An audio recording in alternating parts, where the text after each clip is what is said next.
Bonjour Josiane. Bonjour Ricardo, ravie de vous revoir de nouveau et puis aussi pour tous les internautes qui souhaitaient que je continue les entretiens. Donc merci d'être là. Merci à vous.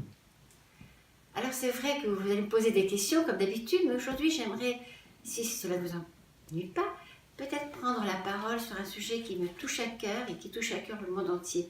Est-ce que vous me le permettez? Mais c'est avec plaisir. Voilà, je voudrais vous parler des virus. Aujourd'hui, les jeunes, les moins jeunes, sont tous fous avec leurs virus qui vont dans les ordinateurs. Pour eux, c'est pire que tout. C'est une frayeur. Mais je crois que l'être humain s'est pas rendu compte qu'il y a longtemps qu'ils se promènent avec des virus très subtils qu'on glisse en eux. Et c'est de cela que je voudrais parler. Vous savez, il y a deux virus en ce monde qui provoquent des maladies, qui provoquent beaucoup de choses. C'est le stress et la peur. Alors le stress, on le vit au quotidien, pour maintes choses. On est tous sur les nerfs.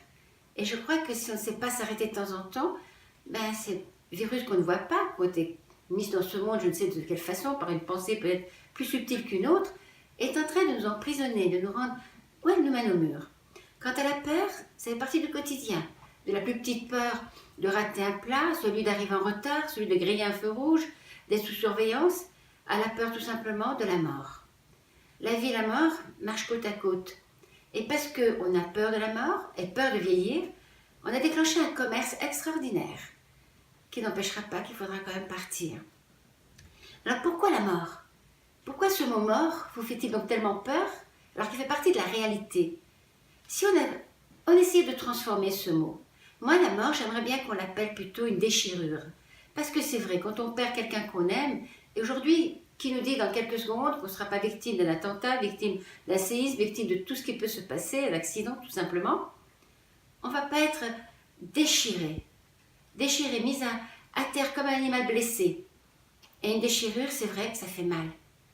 Puis après on la cicatrice, et on garde la cicatrice comme une marque d'un vécu, d'une personne qu'on a aimée et qui nous a quittés.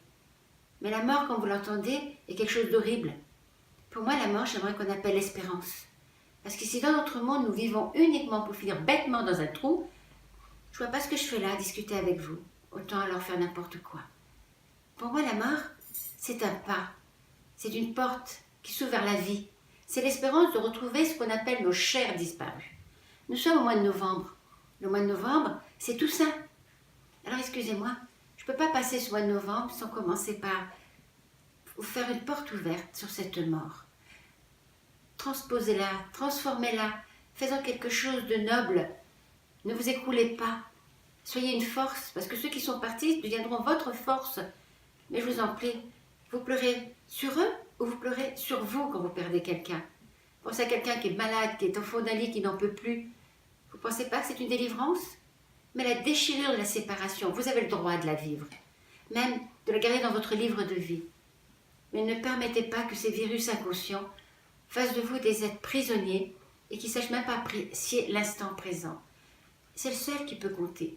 Donc apprenez à espérer, à aimer et vivre cet instant présent comme la seule assurance vie que vous puissiez avoir. Voici ce que je voulais vous dire pour notre départ sur ces virus qui ne sont pas forcément que dans les ordinateurs.